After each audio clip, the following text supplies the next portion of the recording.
بسم اللہ الرحمن الرحیم رب اشرح لی صدری ویسر لی امری واحلل عقدۃ من لسانی یفقہوا قولی۔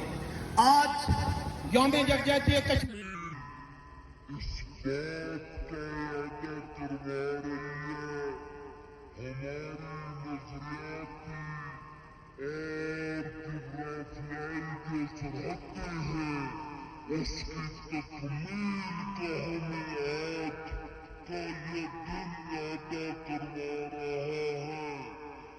آج جو بھی قوم اپنی نظریاتی اور جغرافیائی سرحدوں کی حفاظت نہیں کرتی وہ کبھی بھی نہ قوم بن سکتی ہے نہ ریاست بن سکتی ہے۔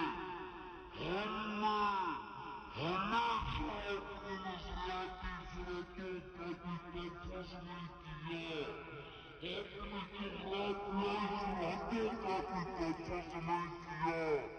71 میں ہم نے پاکستان کو کھویا اور کشمیر کو ہم نے کھو دیا۔ کیونکہ سنتالیس میں ہمارے بچے، نانے، بھائی اور بزرگ شہید ہوئے۔ ان کے لیے آپ کی عالم ارواح سے ہمیں دیکھ رہی ہے اور ہمیں یاد کروا رہی ہے کہ ملت پاکستان اے قوم پاکستان، آپ نہیں وہ ادھورا جو فرض ہے اس کی تکمیل کرنی ہے۔ ہمیں کیا ہو گیا؟ ہم نے وفات کی